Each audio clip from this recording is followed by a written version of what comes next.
Good morning. Also just jamming. Completely forgot about starting stream. Just vibing to the music. All right, we got a good spread today. Dang it, there's actually so much news.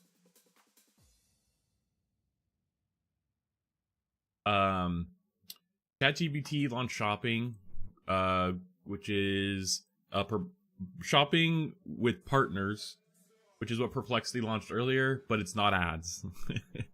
I read it as they're adding ads in, but it's not ads, so we'll see. Amazon considered showing, or is considering showing import charges, i.e. tariffs, on their website, and the White House did not like that. They literally said it's a hostile act. So I don't know about that, but we'll see. And then Meta releases an AI app. Let me pause music. This music's so good. Meta is launching an ChatGPT competitor, an AI app, and it's you could share how your friends use AI, and I guess I have some thoughts on that because I think that it is I don't know, they're missing on the opportunity. And then also Pew Research. Pew released some research on AI's effect on news and journalists. And again, like we keep saying, Americans are scared of AI, so we'll look into that. And also Alibaba launched Qwen 3, which is a new set of reasoning models, which we'll probably look at the end here, because I did want to look at that. I honestly just forgot. So, and then might watch some game and movie trailers or something at the end over on Twitch, and we'll go from there.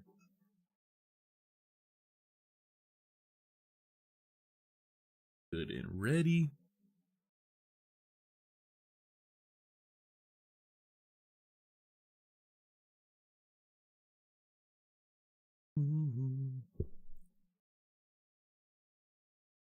Okay.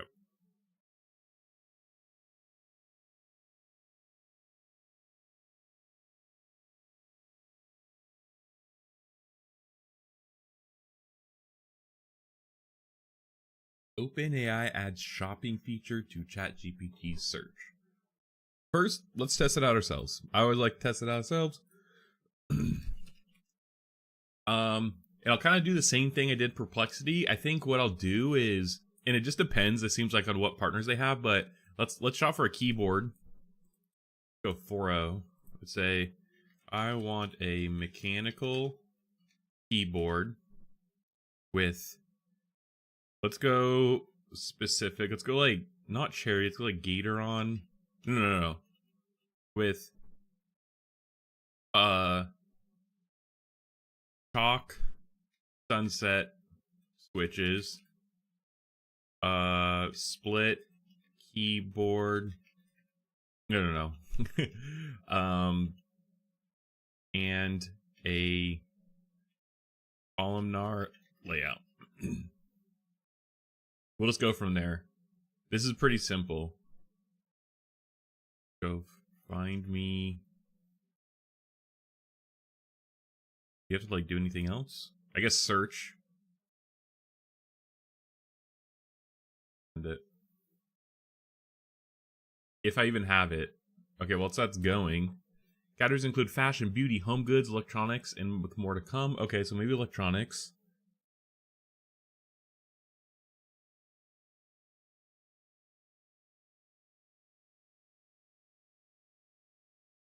It's going. Bro, is 4.0 this slow?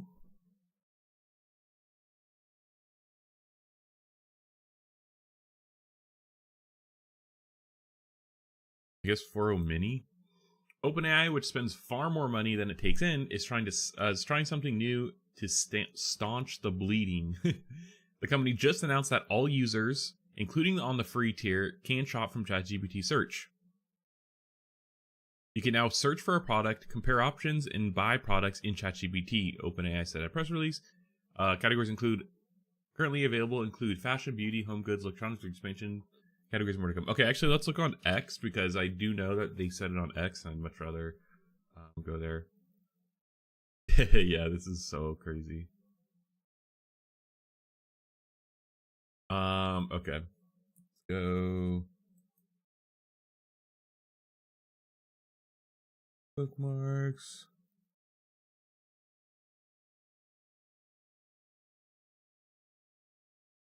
We're excited to launch several improvements at GPT Search. Today, we're starting to roll out better shopping experience. Search has become one of our most popular and fastest growing features with over 1 billion web searches in the past week. Dang. I mean, I don't know how that compares to Google. It's probably nothing, but still. Search has become, okay. So shopping, we're experimenting with making shopping simpler and faster to find, comparing by products in ChatGPT, improve product results, visual product details, pricing, and reviews, direct links to buy. Okay, so I guess let's just look at this here. I don't know if this is fully it. I don't think this is it. Like, these are linking to YouTube channels and, like, reviews.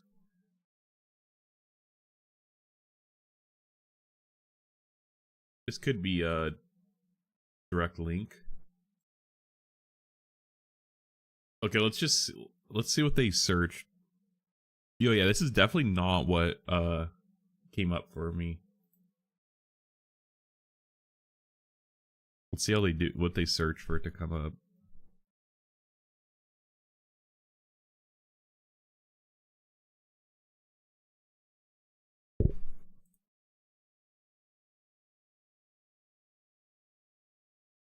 Yeah, that was not it for it. Okay, well, so far didn't pass the test. Let's try again. Let's just find like let's just do like a laptop, I guess. Find me a laptop that is good for a computer science college student that is under $800. Maybe it's because I specifically said search before, and like that's why.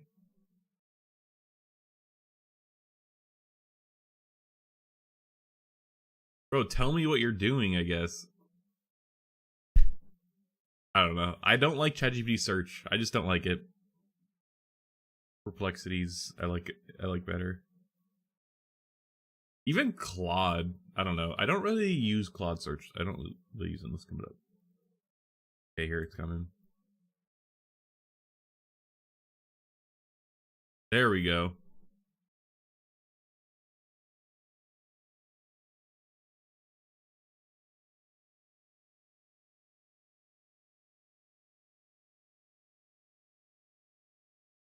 Let's finish reading this and we might look at that. Okay. Search in WhatsApp. Okay, you can search in WhatsApp now. It's kind of cool. Improve citations. I definitely noticed that when you hover something, it like highlights it. I mean, it's not in this instance, but oh, it's still going. ChatGPT now can include multiple citations for a given response, allowing you to learn more or verify information across more sources. You also added a new highlight UI to more clearly show which part of the answer the citation refers to. That's good. I think that's overall a positive. Trending and autocomplete. You can now search faster with trending searches and autocomplete suggestions.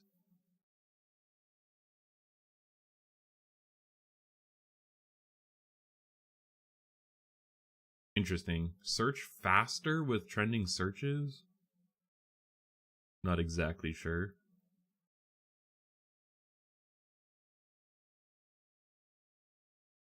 Yeah, and I don't really use 4.0. I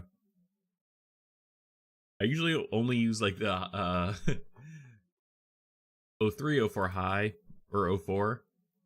mini and mini high, but there's been a lot of like people who said that they want to change the algorithm, and it's like way too nice. It's like glazing up everyone way too hard. That's kind of whatever, like the terms everyone's using. Yeah, literally thread management would like make that's. I mean, it's typical. Like, I feel like you need to. There's like a balance from like with product for, you know, what the user wants, what they think they want, and like what they actually need. You know, like there's kind of a balance to be had, I guess. And yeah, so I guess I'm saying is like I don't think I would love to have like these features here, but this is like probably for like power users, and like most people don't really care for this, and they need to balance making like it's just like a game balancing for the top players, when most people, whatever they do, make the changes to, or it's not going to affect them in a positive way, I guess, is this point. I'm explaining that very poorly, but yeah. All right, I don't know. This is cool. The shopping is cool, I guess, if you use it, but here it is.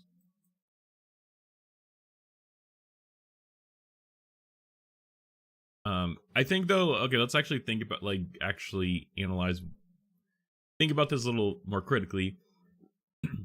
OpenAI doesn't make money right now. This could be a way for them to generate revenue via like affiliates and shit. I think though it's gonna be it's such a slippery slope, because right now it's not ads, and you can see that it says that they choose them independently right here, quote unquote.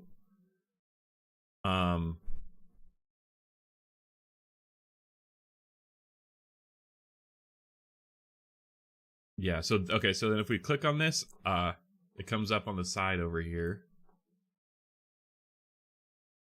with purchase options. Techie Soft. Okay, they had several purchase options. Like, let's just click.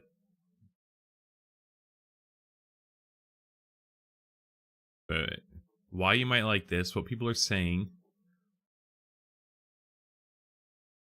It's all positive, though. If I click buy, where does that take me? Right to the store. Is there any, like... I mean, I have, like, third-party cookies blocked, or, like, whatever, but... They say it's not affiliate, but ideally, this would lead to some sort of revenue for OpenAI. I think as a shop, you could register and, like, sign up for this essentially, and you just have to provide them structured like data, I think. Yeah, structured when determining which products to serve. ChatGPT considers structured metadata from third-party providers. Yeah, and you could sign up for this.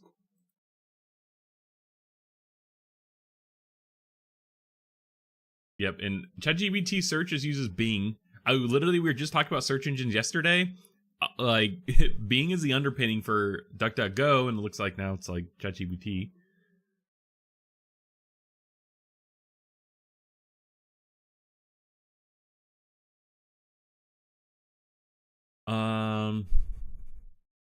With voice.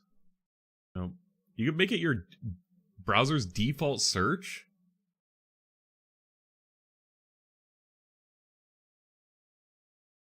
That's interesting. I didn't know that. I wonder if you could use Perplexity. Wow.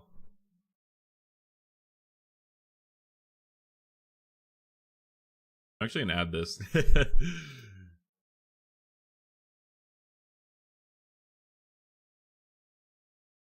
That's cool, actually. I didn't realize that you could they had an extension. You could do that. Okay. So let's see. So yeah, when determining which products to surface, ChatGPT considers structured metadata from third-party providers, price, product description, and other third-party content, reviews, model responses generated by ChatGPT before it considers any new search results. Okay, and safety standards. Depending on the user's needs, some of these factors, which will be more relevant than others. For example, the user specifies a budget of $30, ChatGPT will focus more on that price. Whereas if the price isn't important, it may focus on other aspects. I see.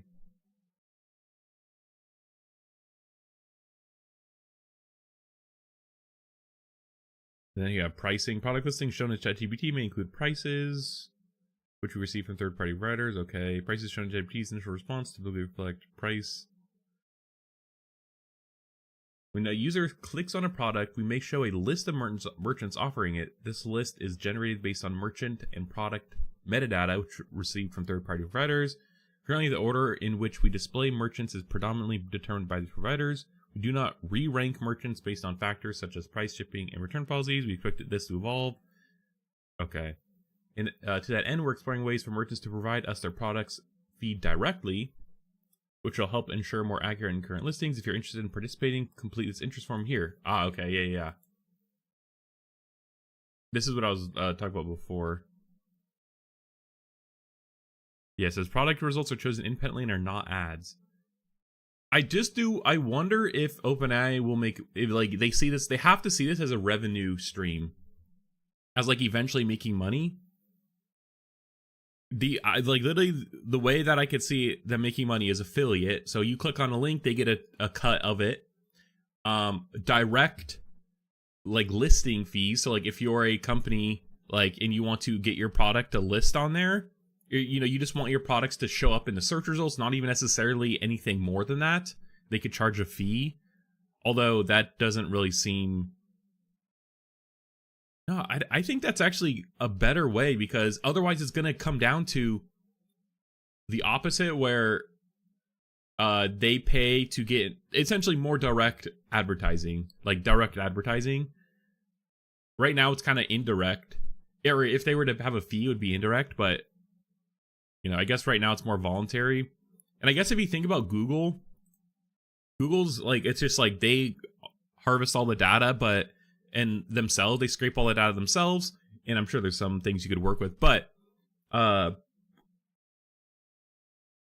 they sell ads on it. Whereas OpenAI doesn't have ads yet. But if they were to charge directly, if they were to charge the company directly to list on their platform, which I could see companies being willing to pay, like that could be a way to like not to get around the ads, I guess. Let's see. Any website or merchant can appear in ChatGPT search to help ensure your content can be discovered, surfaced, and clearly cited and linked. Follow these guidelines. Ensure you haven't opted out of OpenAI search crawler. Dang, see that alone is like a hard, because they'll hammer your website, I guess. Like search engines, ChatGPT uses web crawler called OAI Searchbot to find, access, and surface information in ChatGPT search. For your site to be discoverable in ChatGPT, make sure you aren't blocking OAI Searchbot. If necessary, you may need to update your robots.txt file to ensure OAI Searchbot has access. I wonder if actually I won't check now, but yeah. That's interesting. I guess that's all they need. Publishers who allow OpenAI Searchbot to access their content can track referral traffic from ChatGPT using analytic platforms. It automatically includes UTM parameters, source ChatGPT. Ah, okay. And referral URLs, enabling clear tracking and analysis. OpenAI Searchbot is for search. OpenAI Searchbot is used to link to and surface websites and search results. ChatGPT search feature is not used to crawl content to train OpenAI's generative AI foundation models. Interesting. They have to specify that. Okay, here are their shopping verticals. When exploring an easy way for merchants to provide product feeds directly to ChatGPT, helping ensure more accurate, up-to-date listings, complete the interest form below. Interesting. This is cool, though.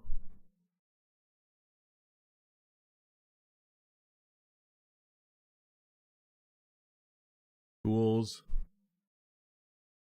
I don't really see, oh, fashion and apparel. Cool. It's when I launch Brady's Brain merch, I'll definitely list it on here. I'm curious if like that would actually drive traffic. I guess like I do see it driving traffic because of how many users that ChatGPT actually has now.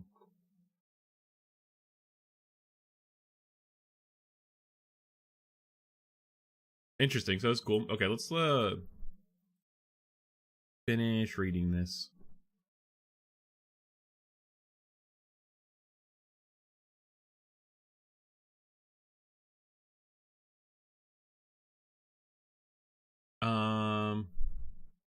Okay. Search results you obtain are chosen independently. So this is from this is Engadget now coming back.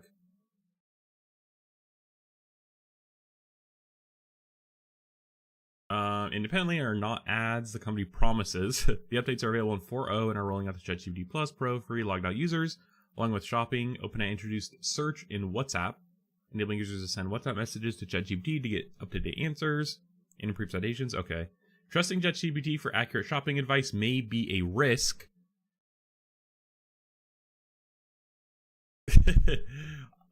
Okay, we'll continue reading. I'll share my thoughts. As the app tends to still make stuff up when it doesn't know an answer, it seems that OpenAI is accessing reviews from Wired and other sites to get information on products, presumably through license agreements. It's not clear how OpenAI is making money on shopping since it's surfacing organic search results and not paid placements, but it could be through affiliate revenue. That's what I said. That's what I kind of analyzed earlier. But I feel like they'd still have to tell you this, right? But it's like trusting ChatGPT for accurate shopping advice may be a risk. Like, I don't know. I guess like to me, it's like super low risk. I guess like, yeah. If you're, I don't know. If you're trusting ChatGPT, if you're trying to buy something that's like $1,000 and just blindly trusting ChatGPT, then like, it's like that's a personal problem. Let's be real. Like fucking go and like click on once you click on it to go buy, read through. It takes 10 seconds to double check and confirm. Like I don't know. This is kind of a dumb line, I guess. But the affiliate revenue is, I assume that's the immediate way to make money. And I also think that's while it is tracking and like whatever, you could easily block that with third-party cookies. It also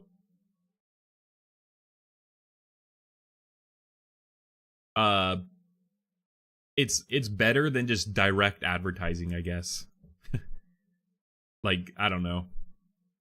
The company certainly needs the cash. OpenAI only made $4 billion last year, reportedly after spending $9 billion. The company expects to boost that revenue by a factor of 30 to $125 billion by 2029, though it didn't give any specifics on how it plans to do so. As it stands now, OpenAI makes the bulk of its money from paid subscriptions and the rest through licensing its API. Okay, let's get the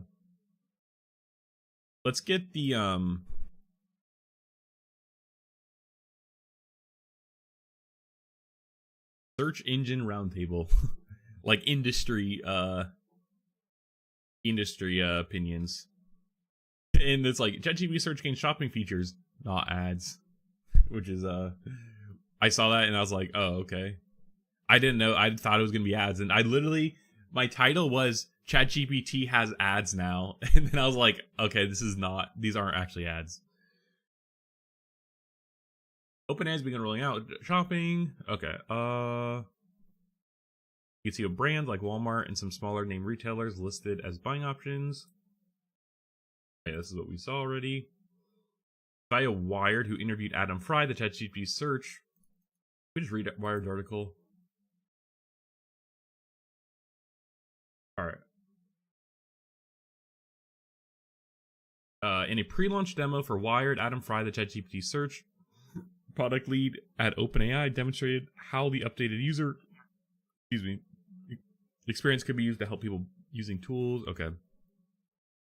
Product research, decide which espresso machine or office chair to buy. The product recommendations shown. These product jobbers. Okay. Blah, blah, blah. Prices ChatGPT users are already running over 1 billion web searches per week in that people are using the tool to research a wide breadth of shopping categories like beauty, home goods, and electronics. The product results in ChatGPT for best office chairs. One of Wired's rigorously tested and widely read buying guides include a link to our reporting in the sources tab. Although the business side of Condé Nast, Wired's parent company, signed a licensing deal last year with OpenAI so the company can surface our content, the editorial team retains independence on how we cover startups.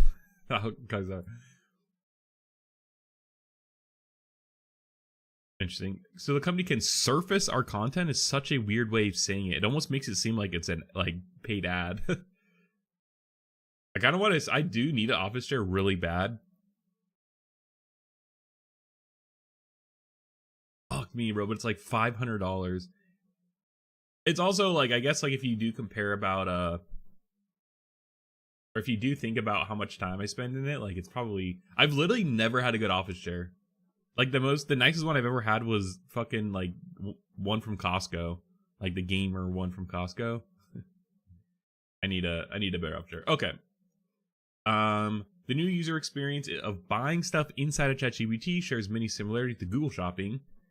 And the interfaces of both. When you click on an image of a budget office chair that tickles your fancy, multiple retailers like Amazon and Walmart are listed on the right side of the screen with buttons for completing purchases. There's one major difference between shopping through ChatGPT versus Google for now. The results you see in OpenAI searches are not paid placements, but organic results. Yet, they are not ads, said Fry. We are not sponsored. So I don't think they're making affiliate revenue then. Like, there's no way that they wouldn't, like, they would explicitly say that, like, they're not making money and then make money through affiliate revenue. While some product recommendations that appear inside Google Shopping show up because retailers paid them to be there, that's just one mechanism Google uses to decide which products to list in the shopping searches. Websites that publish products reviews are constantly tweaking the content of their buying recommendations in an effort to convince the opaque Google algorithm that the website includes high-quality reviews of products that have been thoroughly tested by humans. That was such a long sentence. Holy shit. Google favors those more considered reviews in search results and will rank them highly when a user is researching a product. To land where those top spots in Google search can lead to more of those users buying the product. Google website potentially earning publisher millions of dollars in affiliate revenue.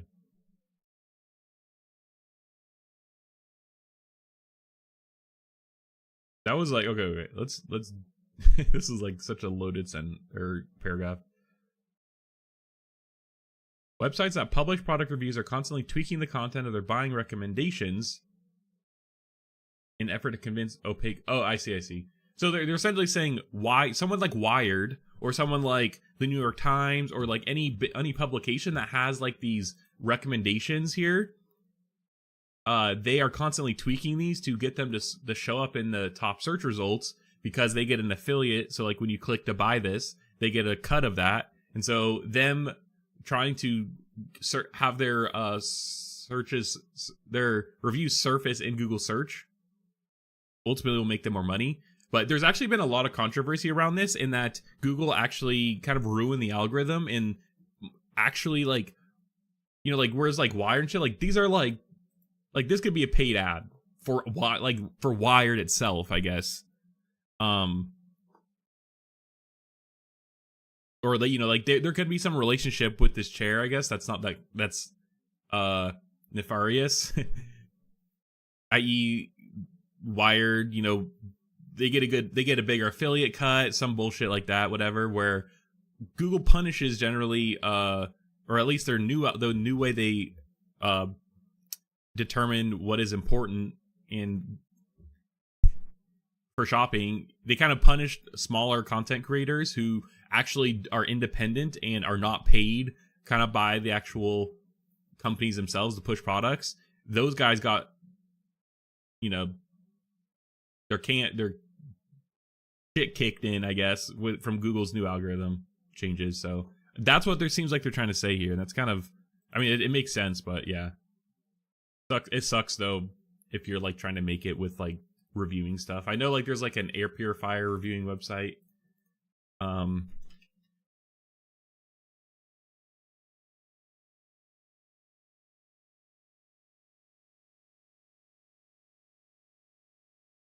I don't even know where I don't even know if they oh, this, I think it's this House Fresh.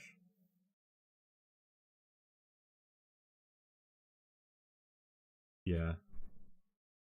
Yeah, I think this is it. Yep. This is exactly what I was talking about. Yeah, this, and so it's they updated their algorithm and essentially shafted it essentially put like, you know, like People magazine as number 1 over like someone like this whose like entire website is dedicated only to air freshener or air purifiers and are independent, and they essentially aren't paid, you know, by the big guys. Yeah, why you shouldn't trust product recommendation from big media publishers ranking at the top of Google.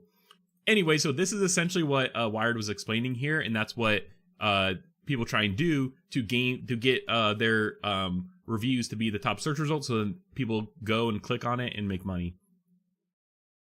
And the reason they're explaining this is because that's how it's going to end up being for ChatGPT and all these other AI products that are going to put shopping directly inside of it. So yeah, it says, so how does ChatGPT choose which products to recommend? Recommend why were those specific espresso machines and office chairs listed first when the user typed the prompt. It's not looking for specific signals that are in some algorithm, says Fry. According to him, this will be a shopping experience that's more personalized and conversational rather than keyword focused. It's trying to understand how people are reviewing this, how people are talking about this, and what the pros and cons are, says Fry. Yeah, that's fair. It's like it's more so just like feeling the vibe of the product, you know, like what are people saying, maybe just like the pros and cons, not necessarily like someone paid us to have this be number 1 when you search X, you know, when you search this. If you say that you prefer only buying black clothes from a specific retailer, then ChatGPT will supposedly store that information in its memory the next time you ask for advice about what shirt to buy, giving you recommendations that align with your tastes. Yeah, but bro, I mean, I have bigger problems with the memory feature. I think the memory feature just it like poisons its neutrality.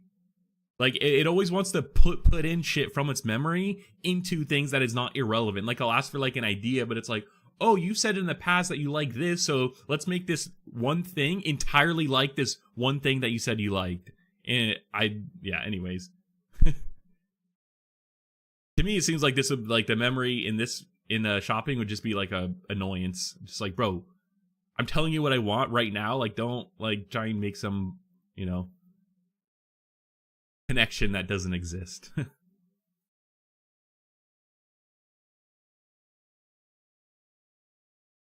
reviews that ChatGPT features for products will pull from a blend of online sources, including editorial publishers like Wired, as well as user-generated forums like Reddit.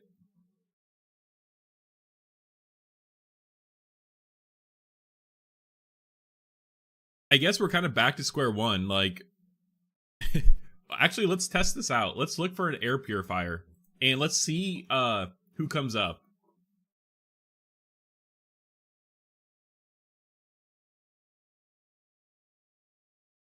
Let's do one.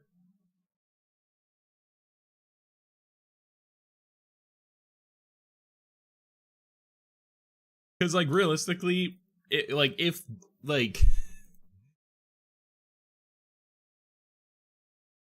if like fucking People's Magazine comes up, okay, let's look up. Let's just go back to our computer example. Did I close it?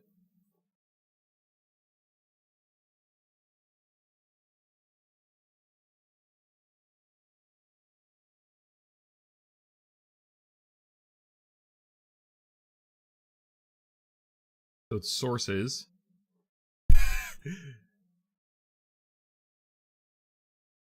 Better buy.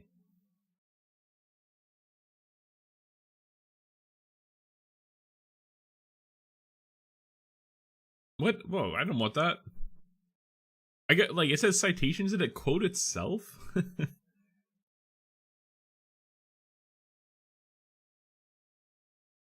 Micro Center, eBay. See, this is hard now because it's not like...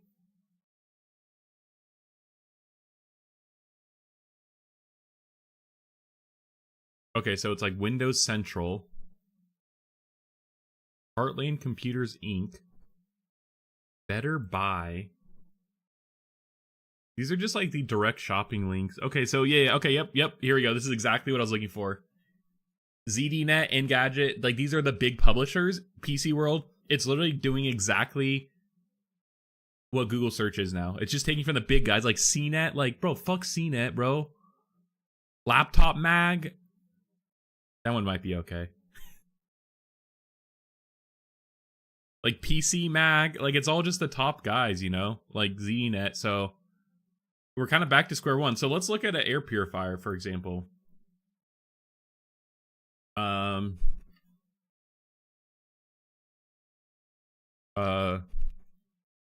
air purifier for my office. That I can put on my desk and it won't take up too much space and is under just like 150.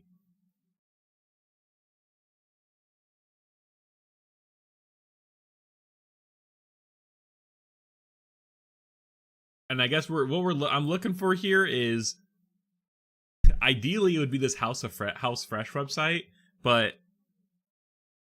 I just want to see who they come up with for like recommendations. Because if ChatGPT is just pulling recommendations from all the top publishers that are being paid, then oh my gosh, bro, it's like such an inception. If ChatGPT gets its recommendations from old media, i.e. Rolling Stones, Forbes, Better Home and Gardens, People Magazine, even Wired, Engadget. If they get if that's where they get their product recommendations, but then those websites where it gets it from are paid to push those products, like what's like then it's like what like it's like such a like trust inception, like what, like Jesus. Oh, fucking a network error occurred. All right. Bro, people.com. It actually pulled from people.com, bro. Oh my god. We are doomed. Like people.com, #1 source for air purifier recommendations. Okay, let's retry it though. Bro, that's insane though. That's so... It's like, why would you trust ChatGPT on that?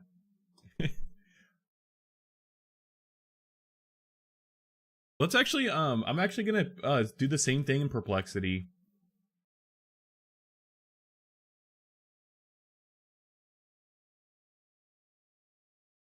And we could compare and contrast. And then let's do it on Claude too. Let's just fucking do a roundup.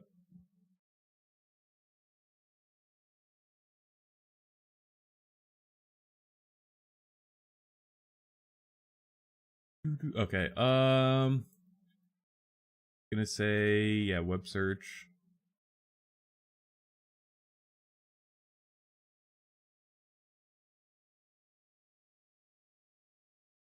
All right, Claude searching. Perplexity is done. Okay. First, let's check out OpenAI. I'm sure you guys can see everything. Okay.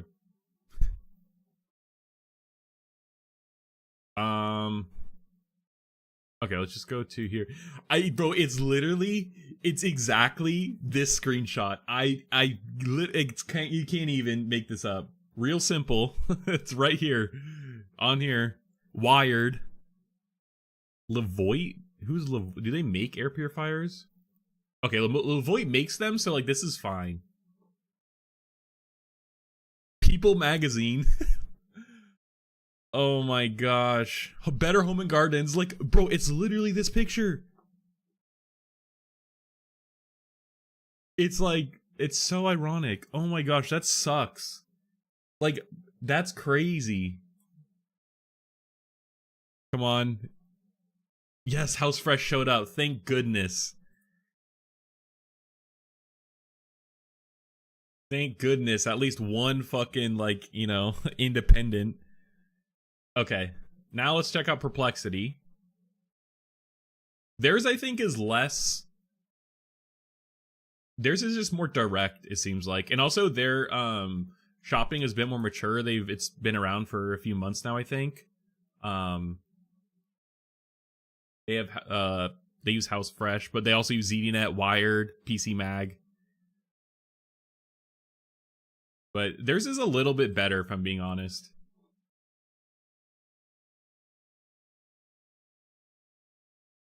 And at least, like, theirs is just more so, like, a directory of listing, and then the answers were, like, this seems to be... But, okay, Perplexity is, like, a little better.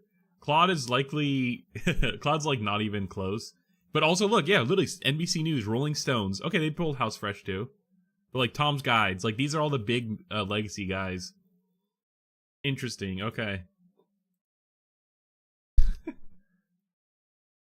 Yeah, ChatGPT's...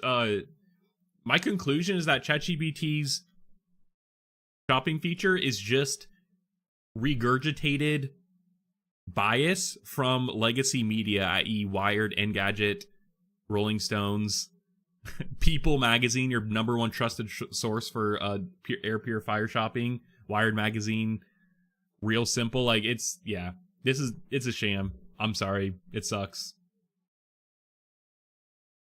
I wish it could just take the information and just analyze it itself and not have to pull, like, recommendation from the websites. It could just pull the data and then, based off of what you're saying, like, recommend things, or based off of yourself, recommend things. I guess that just now the bias is just in the legacy media. And I wish it showed the links before I clicked it. Oh, I guess it's over here.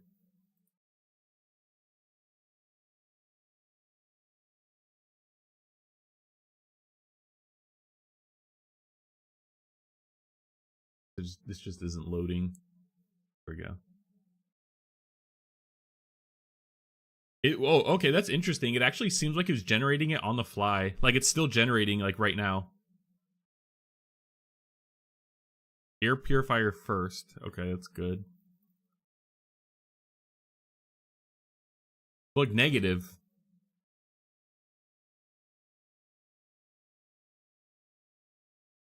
Dang. Yeah, this is interesting. I feel like it's it's as good as... I feel like this is just a larger problem with AI in general, where it's like, you're only as good as your training data. So it's like, if your training data is fucking boomers from People Magazine recommending air purifiers, like, that's what it's fucking gonna regurgitate. It's gonna have those opinions and biases. So, okay. All right. That's crazy. I don't know. I think it's interesting. It's cool. It definitely will help you find products, I guess, but, like, do your own research. Do your own research. Okay. Now we got some drama. Let me clean up some of these tabs. We have drama.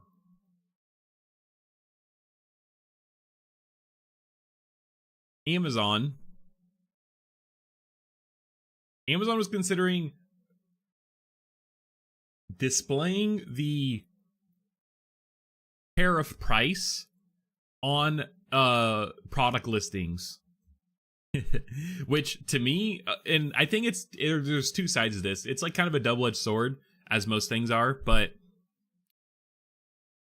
if they were to go through to do this, one, I think, yeah, like, they're mad because, you know, like, the Trump administration is mad because it's essentially any like authoritarian-esque type of government does not value transparency, and it's actually the opposite, where the more they can hide, the easier it is for them to do things like fucked up things, I guess. And, you know, that's kind of definitely what we're seeing.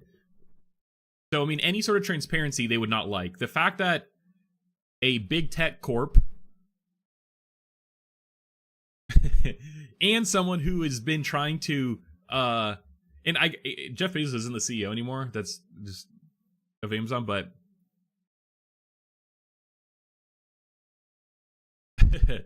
anytime a big, yeah, I guess like big tech corp now, who otherwise was kind of on Trump's side, is now like wanting to save their own ass, because I think that's kind of like the biggest like story here, is that everyone is trying to point fingers except at themselves in terms of at least like where at least in terms of why things are happening, and especially with tariffs.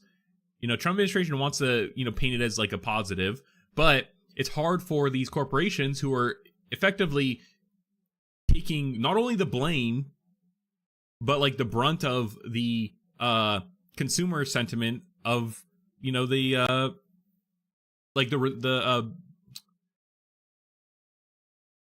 as like the results of what's happening with tariffs, the side effects of the tariffs. Jesus Christ, I can't talk today. The side effects of the tariffs. And especially you know, if you consider what big tech corps, public companies, like legal duty is to, it's to the shareholders, i.e. making sure the stock, you know, their stock price continues to go up and to the right, or at least if nothing else doesn't fall and they pay a good dividend.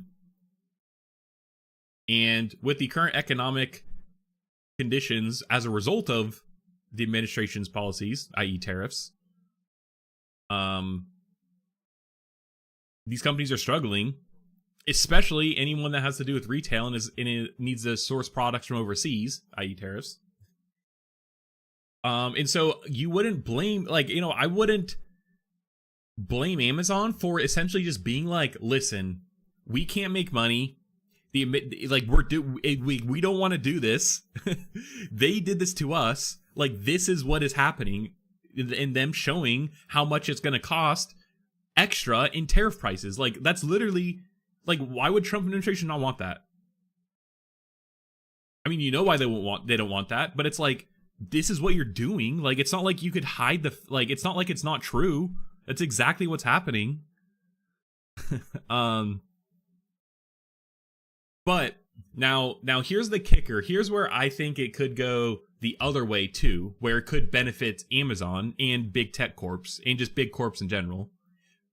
Is it's essentially going to be another fee that gets listed that could then never go away if they don't want it to, and they could kind of just bend to the will of how, like, you know, them wanting to make more money, I guess. Like, let's say they, like, when you go to buy something on Amazon, it's like, oh, like shipping, which is usually free if you have Prime. Then it's like taxes, like sales tax. And then we could have, you know, a tariff charge, or like, I mean, a tariff is just a tax. Like, that's really what it is. So like, they could add some sort of fucking like import tax, which I think is what some of them were calling, which is just a tariff. And then they could have that there, and they could list how much the import tax would be. But now we have to trust Amazon that they're actually listing what it actually does cost them, and they're not charging more, or the vendor's not charging more to the customer just to make an extra buck. And that's kind of what I feel like it might turn into, as if we're looking at this in a negative point of view. The positive is it's transparency. You're seeing what the actual cost of a tariff is, which I think a lot of people don't know, or will actually like never see directly, because it's always like hidden in just like price raises. And like, you know, these are like like, it's capitalism. Like, greed is the, you know, greed is probably one of the biggest drivers. And so like, you're going to get companies who just raise prices just for the sake of raising prices, just because everyone else is.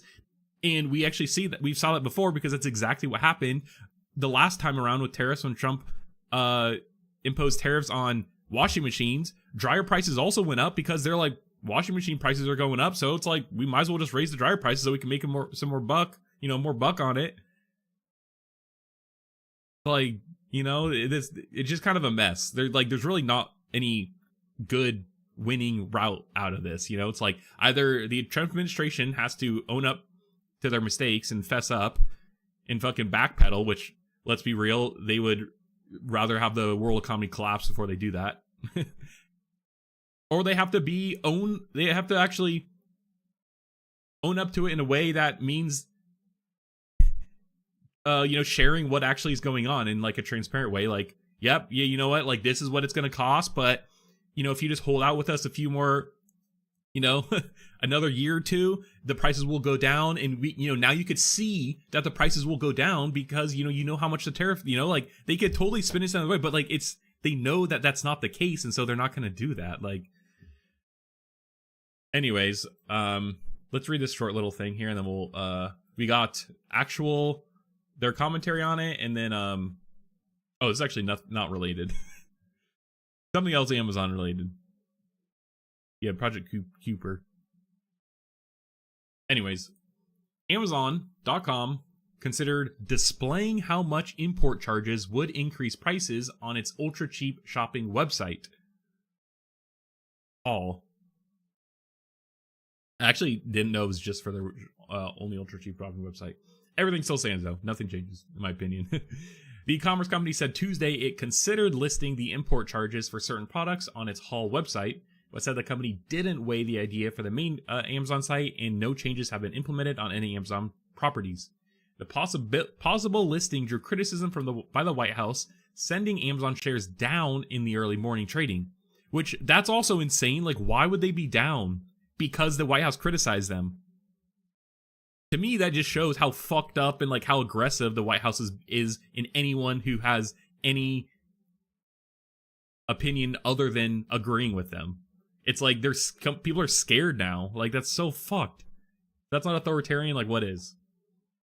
This is a hostile and political act by Amazon. like, come on. Like, bro, no. It's, you guys are afraid of people actually seeing what's happening. White House Press Secretary Caroline Leavitt told reporters, why didn't Amazon do this when Biden administration hiked inflation to the highest level in 40 years?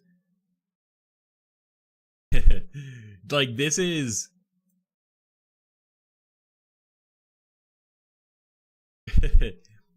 People knew this, but prices continually go up because inflation is rolling. It's not like if we compare prices to now to when Amazon opened, in 2000, bro, shit's gonna be fucking quadruple the price. But that's just because over time the prices go up. But inflation, we're not counting inflation from 2000 to now. That's not how it works. Punchbowl News, yeah, Punchbowls are really did this. I just I don't pay for them, so I can't use it. Earlier reported that Amazon was going to show how much tariffs were adding to the price of products. Amazon is considered displaying import charges ahead of Trump administration. Its plan change starting May 2nd to a popular tariff exemption known as de minimis for small shipments from China, according to Personal Life Matter. The exemption had allowed small shipments from outside the U.S. to avoid duties and customs. Many items from Amazon's Haul website have used this exemption. That's exactly how Temu and how Shein, both popular Chinese marketplaces, compete kind of competitor to Amazon, specifically Amazon's Haul. That's how they got around tariffs and how they kind of were able to grow from just, I think it's like $800. If it's under $800, there's no import fee or tariff, and so that's most shit on Temu and whatever. And Shein is very cheap, but Temu and Shein are doing the same shit, bro.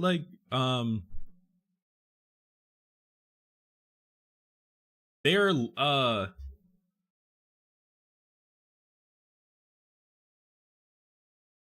yes, they are. Let's see.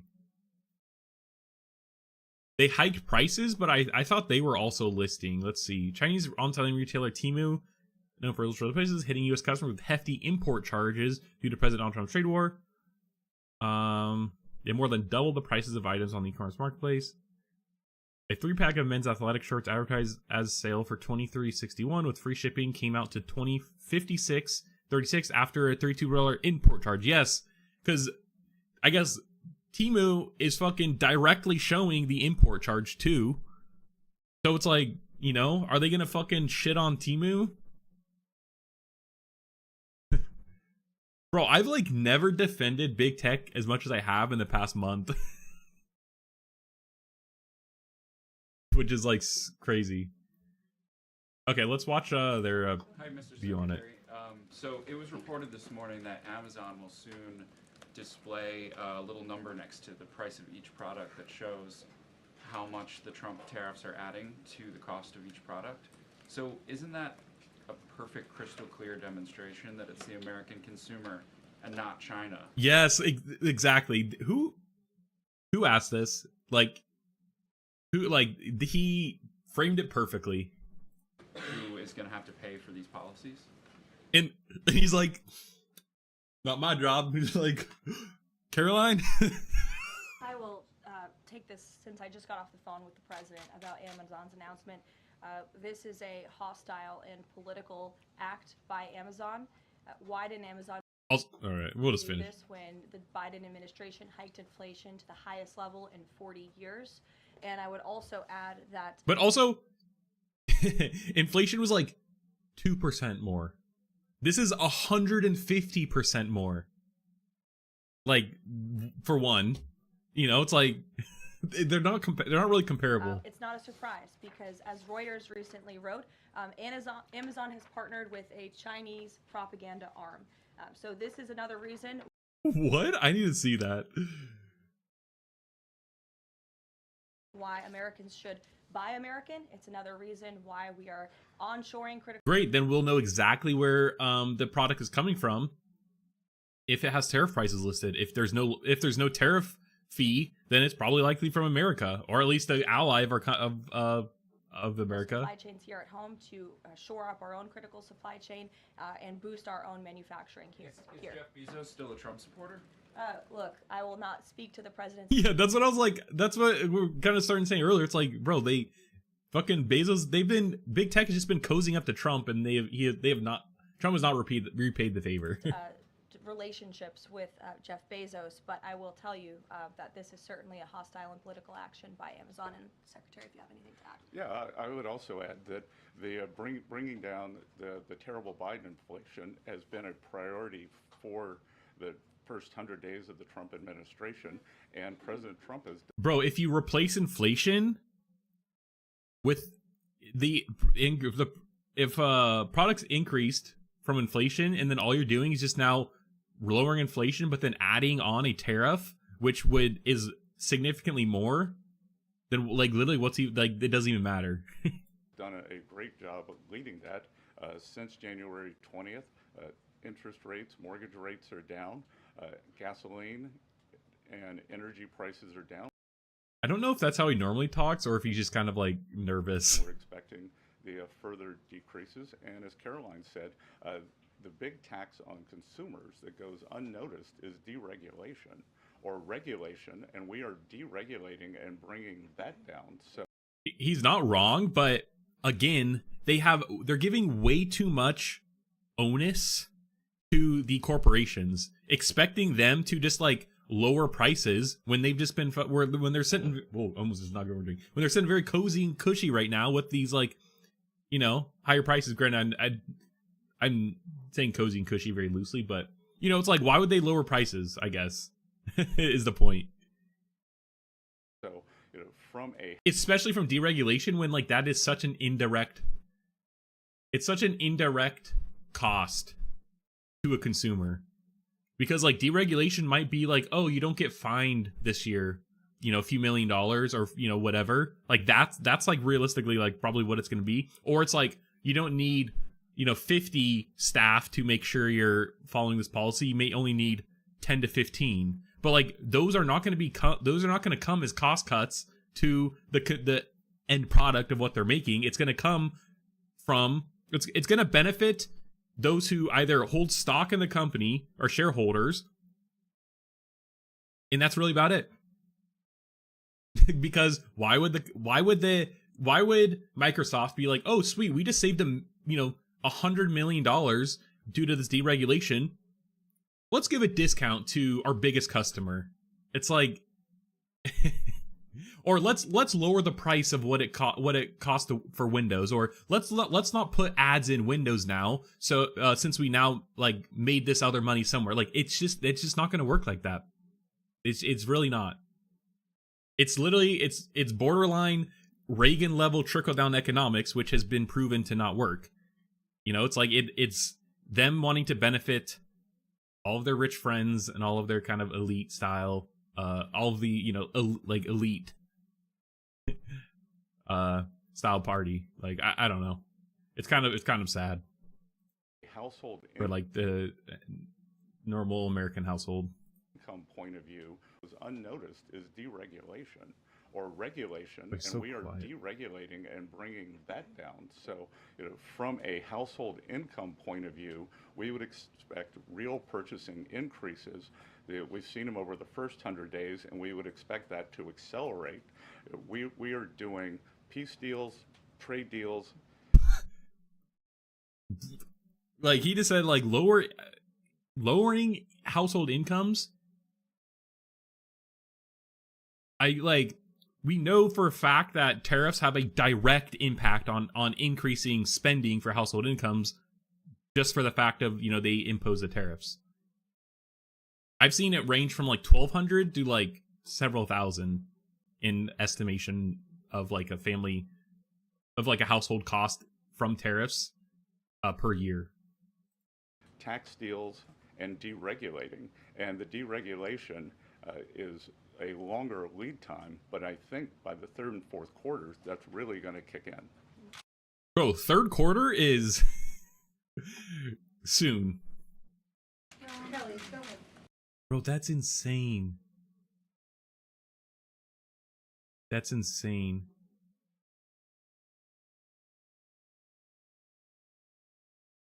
All right, let's watch. This is what let's say, and then we'll move on next. Joining us this morning to discuss is Evercore ISI's head of internet research, Mark Mahaney. Mark, welcome back. Always good to have you.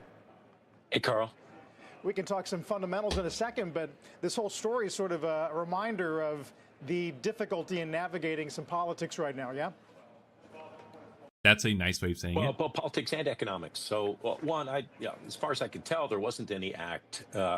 And I think Amazon's gone out of its way to say this was just something considered for Amazon Haul, which would be the part of the business that competes with Shein and Temu, where you've seen prices rise pretty aggressively. But I would think at the end of the day, Amazon, the adults in the room, wouldn't have gone ahead with something like that. This is a company, in all my years of tracking Amazon, that's been pretty darn apolitical. And so anyway, I don't think there was an act, and it's unfortunate. I think you had this little, there was a quick article that somehow got blown out of proportion. The economics, however, are real. Amazon, as an importer, like Walmart, like Home Depot, like Target, those last three were visiting with the White House last week. They're all this is a significant factor for their business. It's a real challenge to any retailer's business. And so it's a real economic challenge to Amazon, and now it's become a political challenge. Hopefully, hopefully at least the political issue will subside quickly.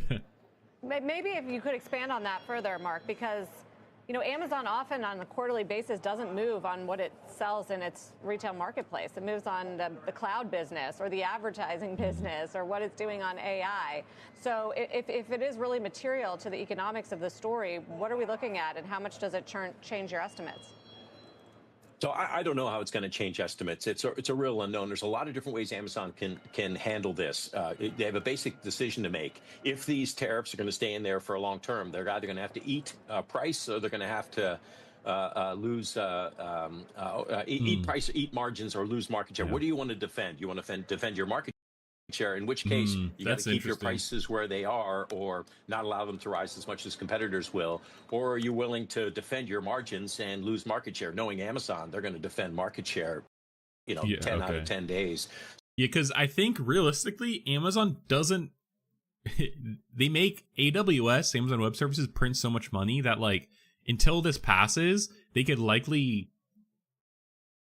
cover the costs. Or at least cover most of the cost while still, maintaining market share, like I said. But I think Amazon is in a unique position where they have very diversified streams of income or streams of revenue, i.e. like cloud computing and shopping, where I think someone like Target, Home Depot, Walmart's like, is fine. I think like they're big enough for it's fine. Like some of the retailers that are already struggling, like Home Depot, Target. I just had deja vu. I feel like I've talked about this. They don't have they don't have diversified, revenue streams. They don't have like these other revenue streams that are not shopping, pretty much.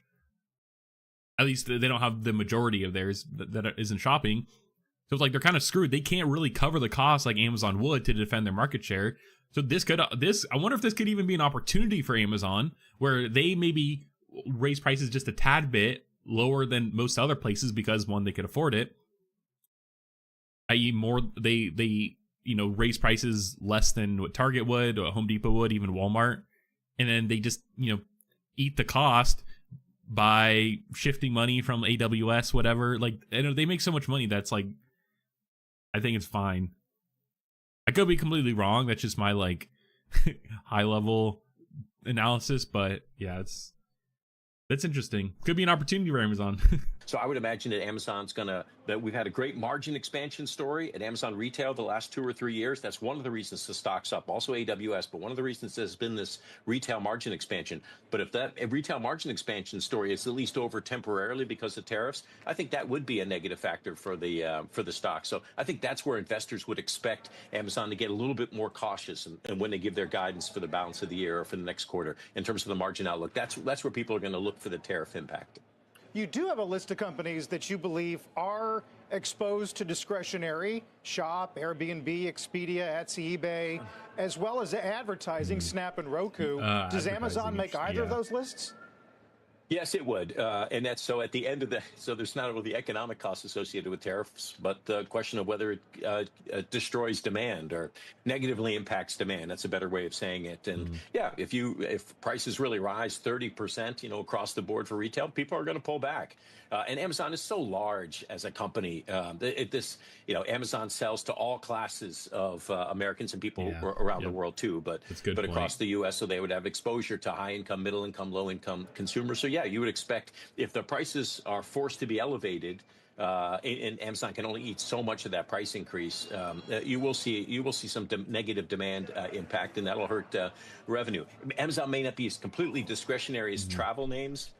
That would be at the top of my list. The Expedias, the Bookings, and the Airbnbs. But also, you really want to focus on U.S.-centric travel companies because international travel demand so far seems to be holding up very well.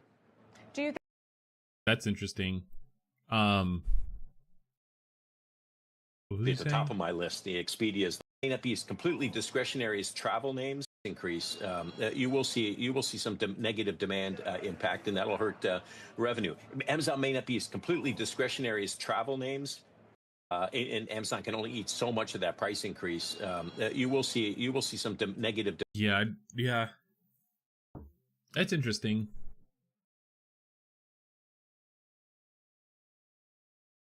That's interesting.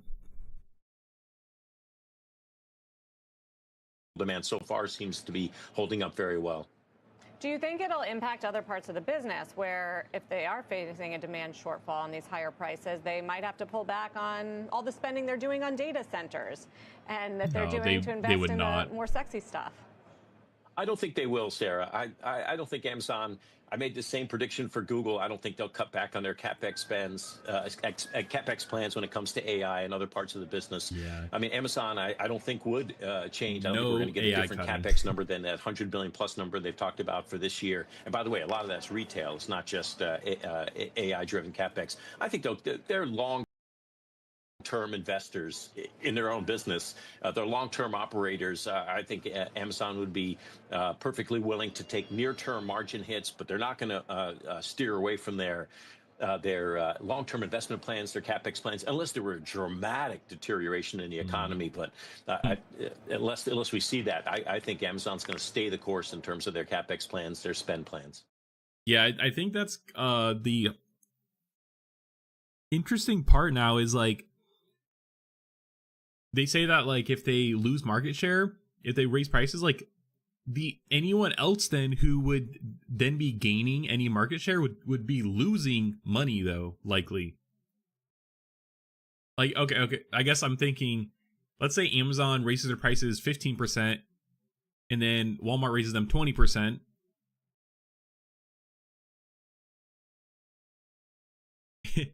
would people actually just go to the other competitor, or would they just not buy the thing?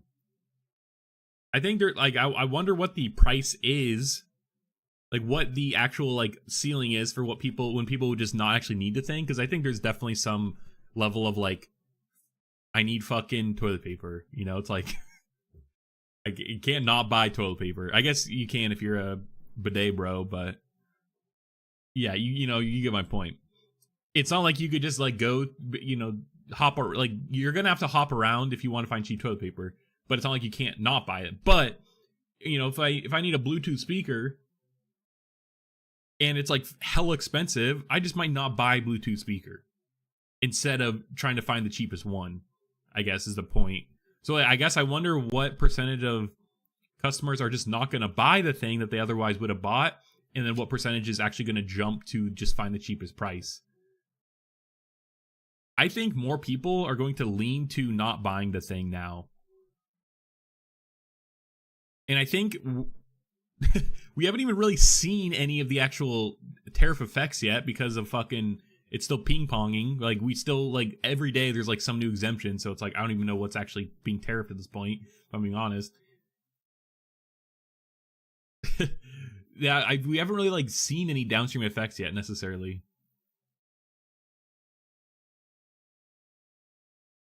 But it seems like we're getting there because of all these places, like, raising prices and everything. I guess Shein and Temu have, but, like, I guess I just don't buy. I'm not buying shit. I don't like browsing Amazon really, you know, especially because I don't have a job now. Like, I just kind of stopped buying stuff, so I'm not like looking at that all the time. But yeah, that's interesting. I guess we'll see. We're gonna continue to follow. I mean, any big tariff news that's relating to tech, we'll follow. So okay. Oh, LLAMACON developers. LLAMACON's going on right now. Products, a lot of this training inefficiency hit us pretty hard. And so we ended up going with... I didn't think that was a live stream for this. Of course, all that added complexity in some of our deployment and our training, but we got a lot of wins in performance, efficiency, and cost. I also remember the technical bet we made on distillation. Llama 4 Behemoth was a 2 trillion parameter model. We restart?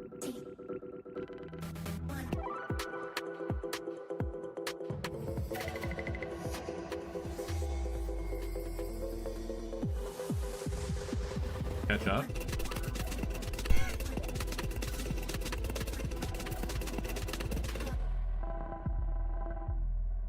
Please welcome Meta Chief Product Officer, Chris Cox. All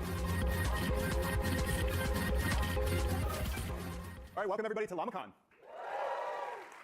It's an honor to be hosting you all today. It is crazy to think that 2 years ago, open source AI was a dream. I remember the conversations we had internally when we started talking about this. People were like, you guys are nuts. So quiet. There was this financial question, does it make sense to spend all this money on training a model and then give it away?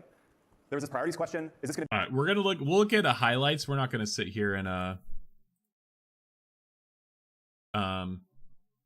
watch this. But we'll definitely look at highlights tomorrow, probably. Let's add tomorrow.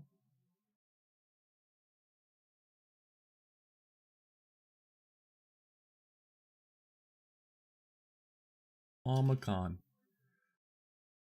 Okay. Speaking of meta, let's take a look at their new app, Meta AI app. Let me find it in the App Store. I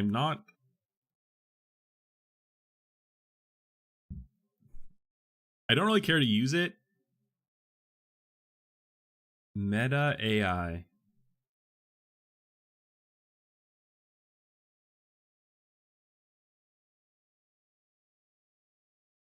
What is it called? I can't even find it. Meta standalone ChatGPT competitor is mostly what you'd expect from an AI assistant. Meta AI? Okay, let's go to... Nope.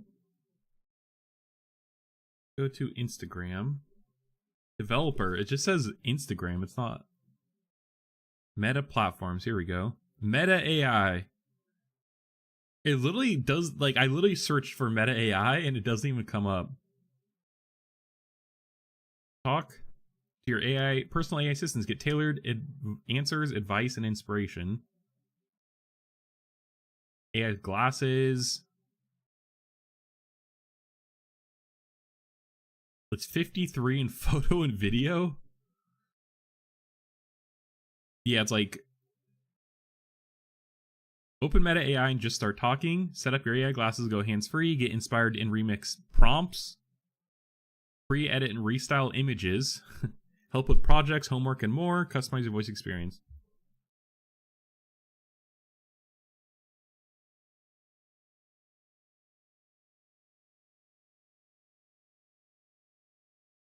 Like the number one review, the most helpful review, it's literally has nothing to do with the app. The latest update doesn't allow you to see the battery of your case. This is a bit convenient. I'm not sure when I need to charge my case. It also doesn't allow you to see the battery of the device once it put in the case. Can we get another update ASAP? Thanks. Meta, like their top, the most helpful review has nothing to do with the app.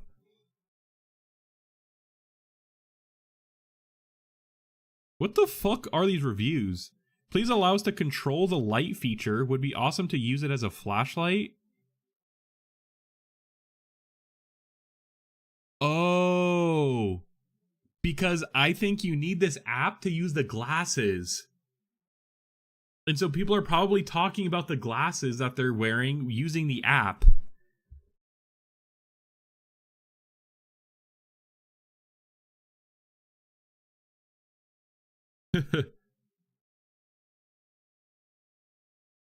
Okay, interesting. Data linked to you. Health and fitness, financial info, browsing history, usage data, sensitive info, identifiers, search history, location, purchases. In other words, they know when you take a shit. Okay. Now let's actually look at the thing. Meta's ChatGPT competitor shows how your friends use AI. The new Meta app puts a twist on social media. In like, this is like, to me, this is like worthless. And I think that it's going in. I know that LLAMACON is happening right now. How does it actually perform? And we'll look at the highlights, but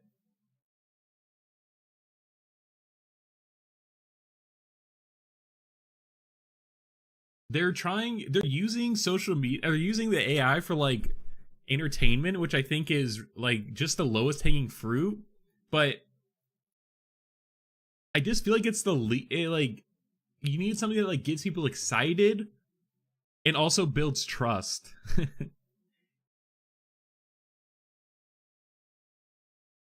And I guess it's also hard because I don't find this entertaining or interesting. And so it's hard for me to like relate and like see what other people kind of see, you know, in that sense. I don't know.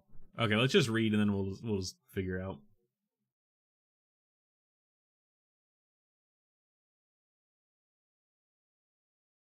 Meta standalone ChatGPT competitor is mostly what you'd expect from an AI assistant. You can type or talk with it, generate images, and get real-time web results.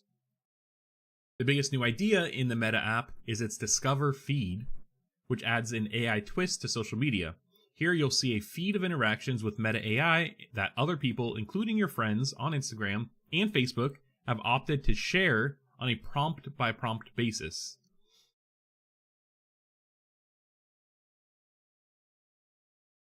Okay, wait. The Discover feed, which adds an AI twist to social media. Okay. Actually, I'm remembering.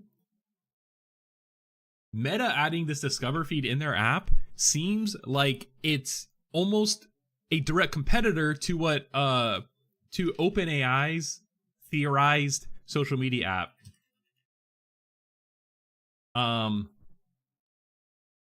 OpenAI is reportedly developing its own X-like social media platform. I'll focus on ChatGPT's image generation that contains a social feed. That seems exactly like what Meta is doing here. But the fact that it's a separate app,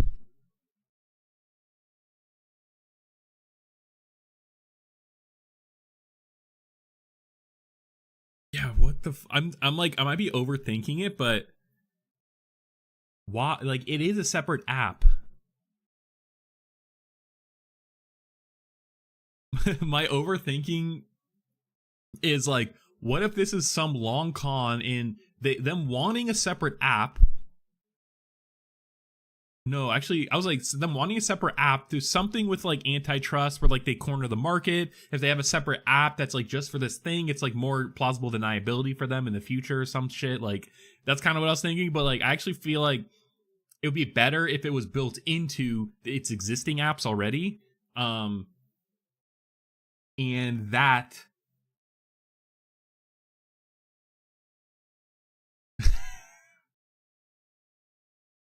and like that would actually be, I think that would be better for antitrust. I don't know, actually. I really want to download this and just like and see it. Like, I could see this being a funny video, just like scrolling through. Okay.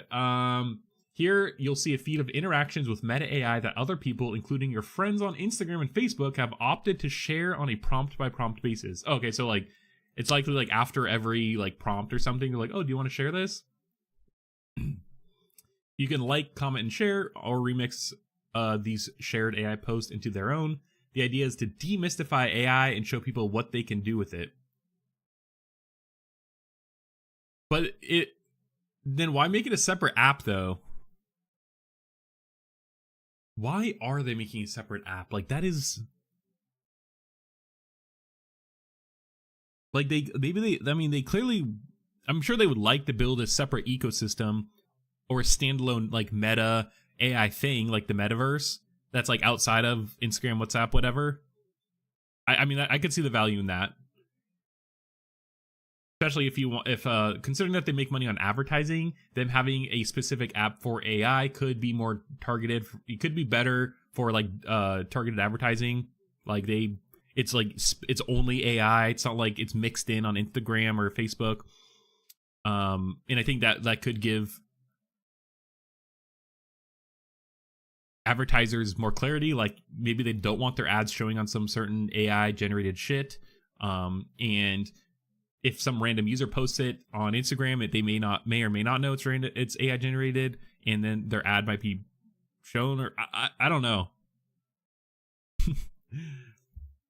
Let's just read. Likely they'll explain it in here, and I'm just fucking overthinking. It may seem obvious that Meta is the first to add a social component to its AI assistant. It definitely won't be the last. Though across the industry, AI chatbots and social media are converging, Elon Musk X has already integrated closely with Grok.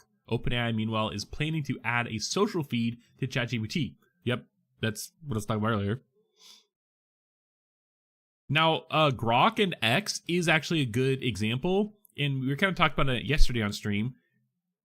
I feel like Grok's only competitive advantage really is that it does have search results from X. Or it does have it could pull tweets. You can pull posts from X when you search. Especially if you're in the tech space, like there's a lot of good tech information out there. I'm not sure elsewhere or like other corners, but yeah.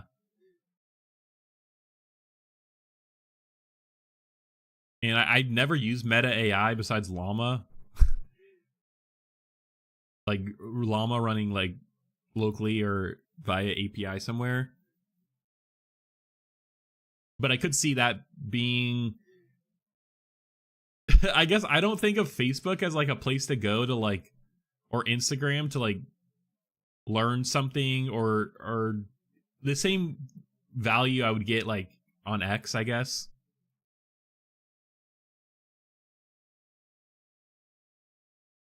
I don't know. The Meta app puts voice mode at the forefront. An opt-in beta version makes Meta AI's voice more conversational like ChatGPT's. Advanced voice mode, though Meta's version currently lacks access to information from the web.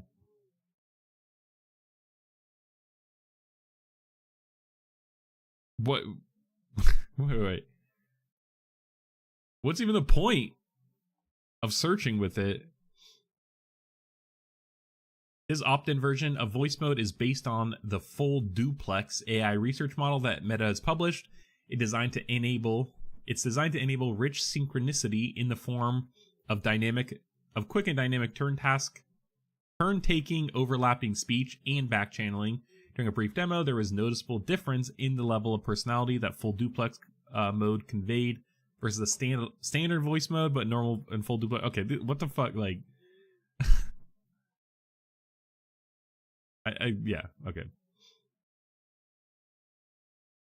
In the US and Canada, Meta uses information from Facebook and Instagram profiles to personalize how its assistants respond. In theory, this means that how you use both apps will inform the results you get from Meta AI. Like ChatGPT, you can also instruct Meta AI to remember specific details about you. The app is powered by Meta-tuned version of Llama 4. Got it, okay. That's what we're kind of seeing here.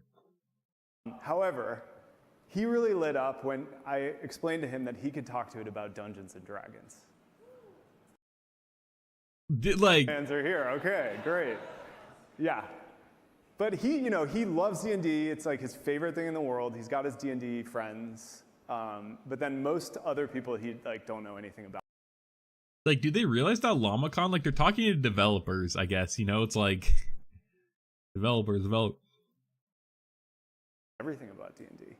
And it could immediately pop back with like, okay, what's your subclass? Like, what's your dexterity modifier? I may be getting this wrong. And it's cool because that's for... Okay.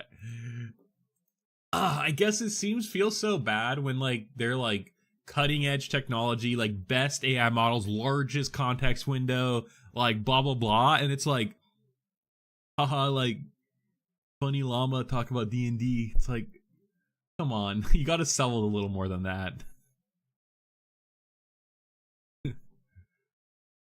Okay, so far, people have experienced Meta AI through its takeover of parts of Instagram, Facebook, and WhatsApp.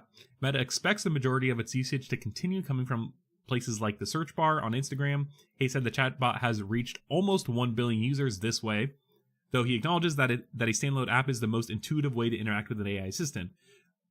I guess that answers my question too, and I guess also that they clearly want this to be more of an assistant. Bro, then add assistant-like features, I guess, is the point. Without having Ray-Ban glasses. Meta AI isn't being released as a completely new app. It's technically replaced the existing View companion app for the Meta Ray-Ban smart glasses. We figured that out from me reading the reviews. A dedicated tab in the new interface lets you access the same information as the previous version of the View app for the glasses, including gallery of photos and videos you've taken. Okay. Meta made the decision to merge the glasses companion app with its assistant because the company views the AI product roadmap as a software and hardware roadmap over time. The Meta Ray-Ban glasses are already use AI to recognize what you're looking at and recently added the ability to translate between languages in real time. Meta's planning to release more expensive pair with a small heads-up display later this year. Yeah. I actually didn't cover this. Oh no, there's actually more. There's a new... This is old, but the other day there was something new about Meta's smart glasses. Didn't make it in. Alright, I don't... This app is like...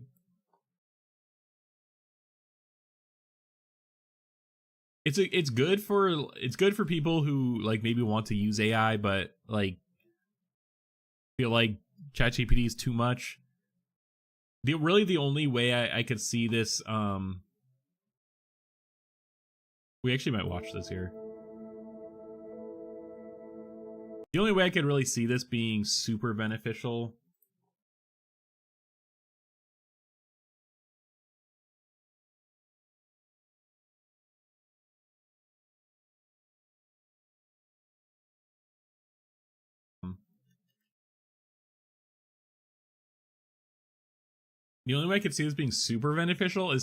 is like people who are already in the Meta ecosystem and like don't really use anything else outside of that.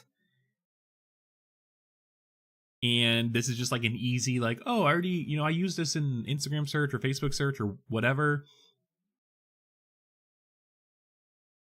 And like, I already know it, it's like essentially, I don't know, familiarity. They know how to use it. And then they can just install this app and easy. But I don't use social media like on my phone much. I don't have any, I have Blue Sky installed. Like I use Hacker News. That's like when I want to like browse something, I either browse Hacker News or I just read the news. I don't really like browse too much, I guess. So this is like I'm a little out of touch is what I'm trying to say. But.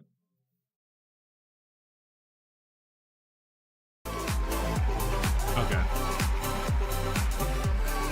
Databricks, okay. So, let's watch this. We're gonna watch this. He's wearing his meta glasses. All right, welcome to LLAMACON. Good to see all of you guys. Databricks is big data. They've been benefiting from the AI. All right, so went through some of the new stuff with Chris a minute ago. That was awesome. Now I'm excited to have a conversation with someone who's been a great partner and really bro, relax, bro. He's like since the posture, bro, over here. Shit. Databricks. I mean, you guys do all the data management. I mean, obviously now AI has become increasingly important to everything that you do. From the early days, you've embraced all of the different open source approaches to this, and have really like Databricks, who raised a Series great at building J, I implementation believe, recently. That just makes it super easy for enterprises and developers to get started with a lot of these different things. So you kind of have the alphabet here. To this. Yeah, Series and J. I'm glad that you're here to tell us about kind of what you're seeing. What are the big trends? I mean, there's obviously a lot of new directions for the technology, plus lot of potentially a seed new round or two that are kind of coming out. But I'm curious, both what you're seeing is getting the most traction. What are the most exciting trends, and what you think are on the horizon that you're most excited about that your customers are seeing? And we can start there and just go whatever direction makes sense.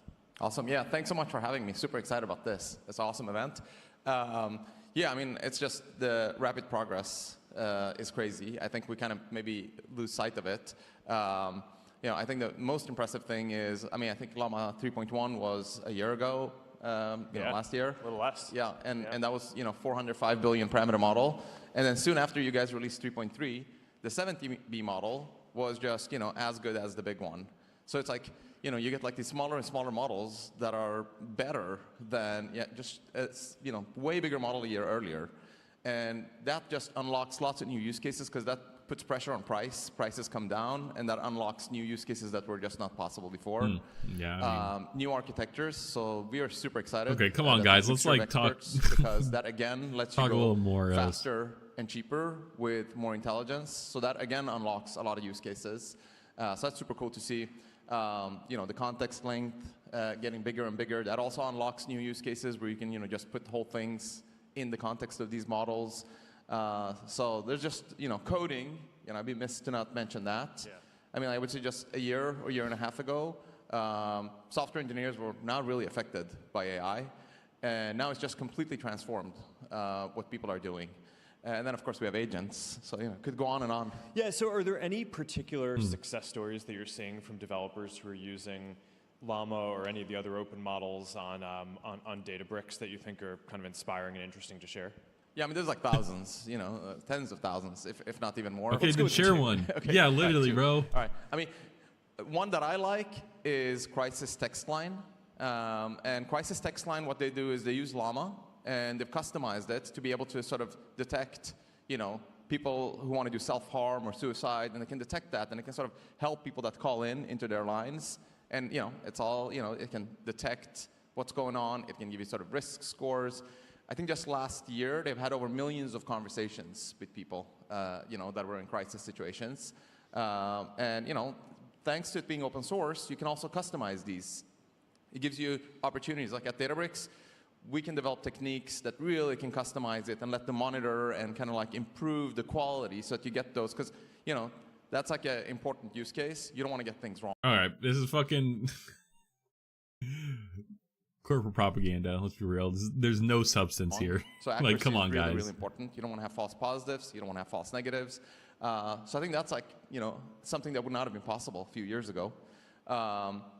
Another one on the more business side, enterprise side, that's really interesting is, people have been using these, fact-set terminals, like fact-set Bloomberg terminals, things like that.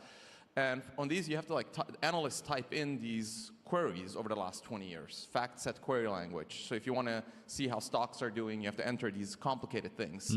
Well, This is with actually Llama, now good they can use. just ask in English. Like, they can just say, hey, how's the earnings per share for this particular stock compared to this, bond, this and that. And it just produces the code for it. And that's a good and that was Databricks just not use case because possible Databricks is before. like So it big just data, opens up a whole new data market for warehousing, FactSet. So Snowflake. Just two I've things that have experienced been using completely Snowflake. impossible, let's say 3-4 years ago. Yeah, interesting. What about some of the new capabilities that have come out, right? So, I mean, obviously the model architecture for Llama 4, the first two models around Scout and Maverick were designed to be very low latency, very efficient. I mean, that's why we chose 17 billion active parameters. And it's, and the context window length was a big thing that we focused on. What are you seeing in terms of novel things that people are doing? I know it's still early days, obviously, but I'm curious what you're seeing around all that. Yeah, I mean, there's so many different techniques. The most important thing we're seeing is, especially for developers, is do you have some access to some special data? If you have access to some special data, there are just so many things you can do. Number one thing is, if you can get the evals or benchmarks right on these models, then you can get into this iterative improvement loop and start tuning the model. So like one thing we did at Databricks that would not have been possible if Llama was not open source is we developed this thing called Tau, which is we can do reinforcement learning on our customers' data and make the Llama model really understand the custom data and reason on the custom data that each organization has. We call this data intelligence. This kind of reinforcement learning technique would have not been possible if Llama was not open source. Like if we were using any closed source model, we couldn't do that. So things like that open up because the model is open source is a big deal. The context length, this is early days, but it's really interesting because people are using all kinds of hacks, using vector search, they're embedding documents into these and so on. If you can just take all of your relevant data and just put it in the context, and then Llama can just figure out what's relevant for it, that's also a game changer. So excited about that direction as well. But I do think the MOE, the mixture of experts, is probably the biggest change because it just lets us lower the price so much. A lot of enterprises have use cases where, every night, hundreds of gigabytes of PDFs come in.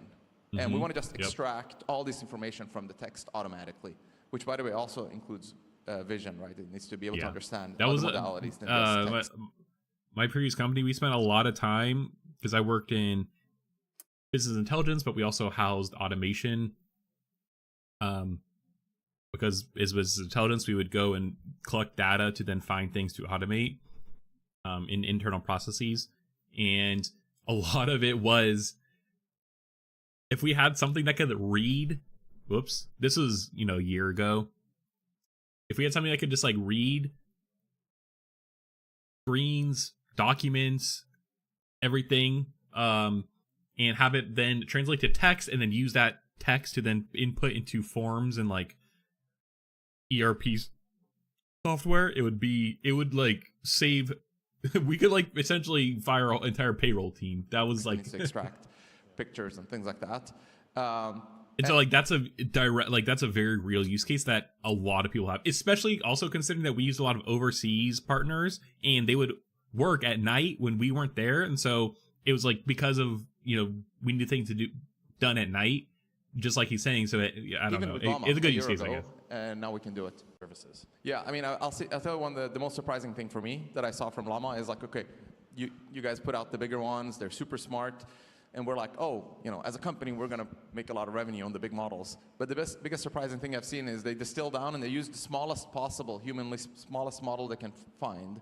So yeah, actually, I mean, the most popular Llama 3 model was the 8 billion.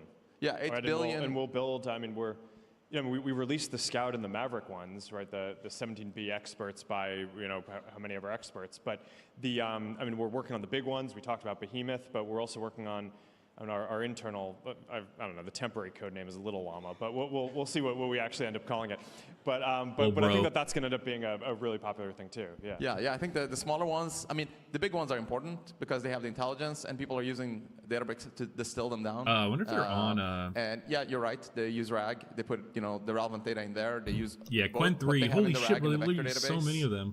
And what the bigger models have, but ultimately their goal is like, hey, so this seems to be kind of like the quality of the frontier I can get with the bigger models on Llama. Now I want to distill down the smallest possible for this particular use case. And the cheaper I can make this, the more important, because I'm going to hit this billions of times every day. So the smaller I can make it, the better. And yeah, you're right. With distillation, you can, for that particular use case, get the tiny model to have the same intelligence as the biggest ones. Not on everything. But okay, we're moving on from this. We'll still look at the highlights tomorrow. I'm going to end... What were my topics? Games on tariff price, new meta app. Okay, yeah. Qwen 3, actually, let's just look at this too, quickly, because I don't know if there's too much here. But they released them. I tried one of the Qwen ones along, like one of their first thinking, reasoning ones, and it was just kind of whatever. I do think, unfortunately, the China ones definitely have censorship built in, and they have like bias and shit.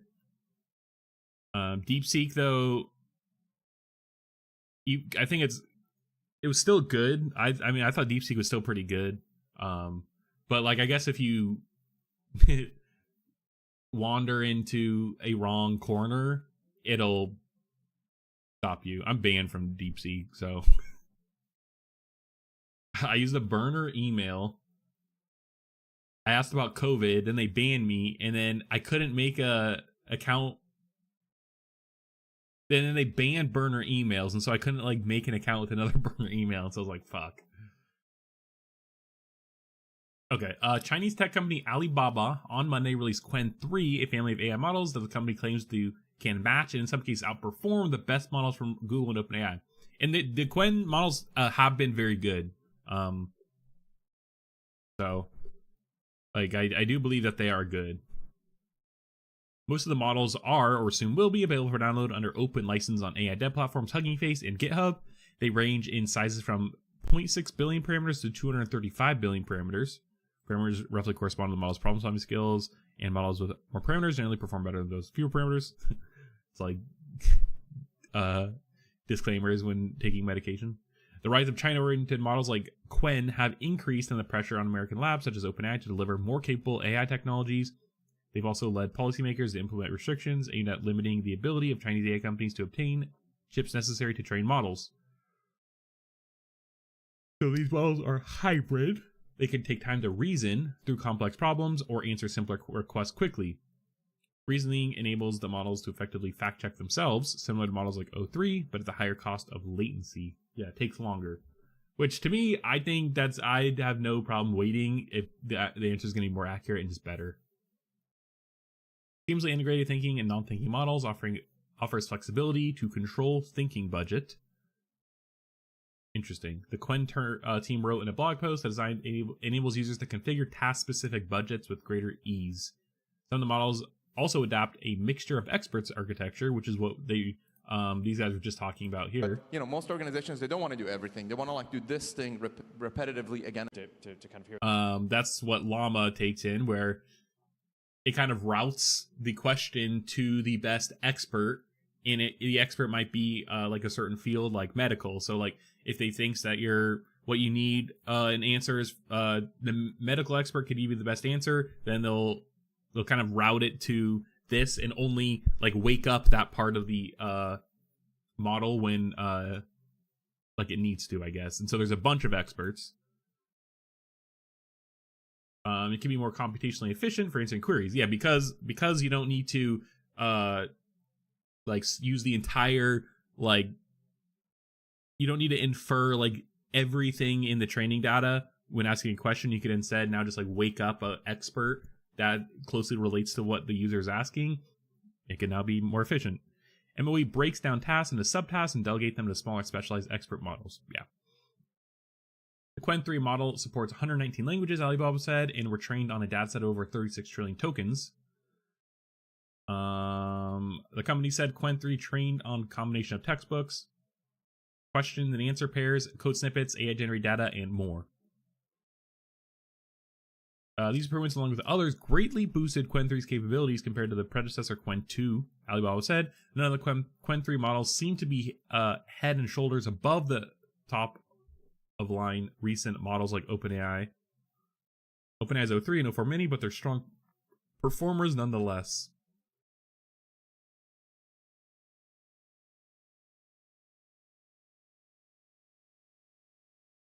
Benchmarks, I honestly just I don't think that I think they're kind of whatever, if I'm being honest. Like they're getting saturated, I guess. Like it's like it's like almost 100%. Like what does 2 more percent mean? Nothing. To the normal user, nothing. To most people, nothing. Cool. I mean, it's like, yeah, it's like matched. I don't know, I just think that it's marginal. I mean, like this is high, like, yeah, but it also is comparing to 01. It doesn't even have 03. It's just mini. It's not 04, like, and it has DeepSeek R1, doesn't even R2. Like, I don't know, the benchmarks are just whatever. I've always said Qwen 3 excels in tool calling capabilities as well as following instructions and copying specific data formats. The copying and changing things into different formats is one of the best use cases for AI. I use it all the time to be like, make this, like clean this up, or like, you know, dumping a bunch of text and just being like, format this in X way. Like it's so useful for that. Qwen 3 is available on cloud providers, including Fireworks AI and Hyperbolic. Co-founder and CEO of AI cloud host Bassitin said Qwen 3 is another point in the trend line of open models keeping pace with closed source systems such as OpenAI. The US is doubling down on restricting sales of chips to China and purchases from China, but models like Qwen 3 that are the state of the art and open will undoubtedly be used domestically. He told TechCrunch it reflects the reality that businesses are both building their own tools as well as buying off the shelf by closed models, companies like Anthropic and OpenAI. Cool. Okay, we're probably gonna, I'll save this for a different day. Whoops. Let's save to watch later. I'm just gonna watch this. Yeah, that's probably gonna do it for today. Sharing, you get sort of a whole world working on these models, and you just have much more rapid progress. So I think that's really important. And then, of course, there's the usual thing with open source, which, you know, so this was like specific. That's gonna do it today.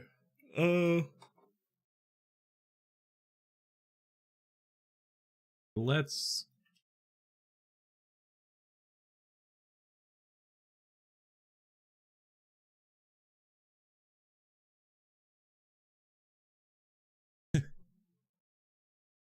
Let's just see if there's anything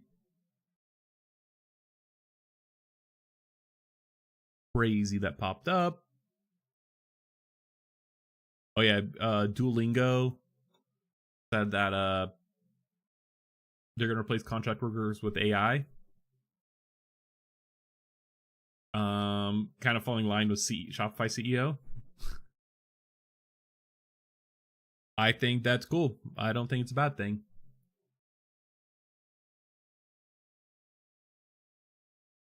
And then we actually have more actual earnings tomorrow. Tomorrow we'll probably cover a lot of earnings. Let's just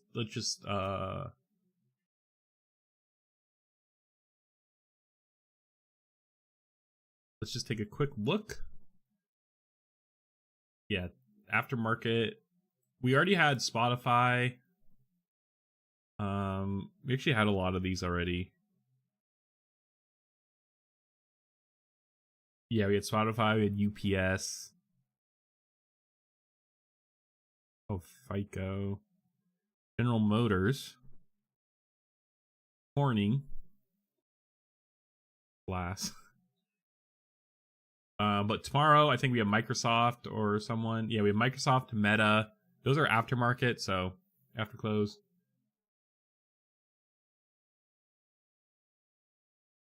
Apple is the Thursday aftermarket. Amazon is Thursday aftermarket. Yeah, Berkshire Hathaway. Palantir. This one is this is next week though. 5th.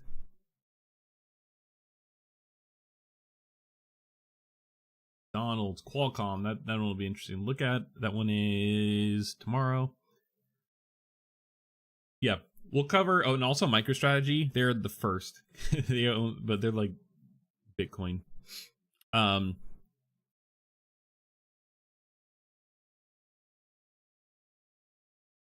Airbnb.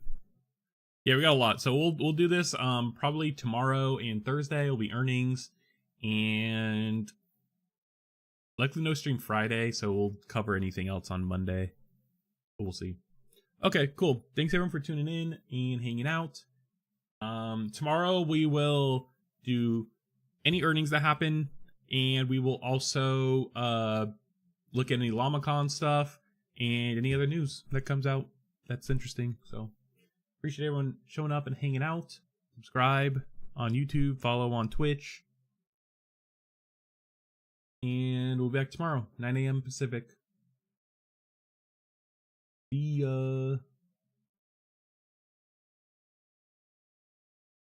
We're also going to hang out on Twitch a little longer, by the way.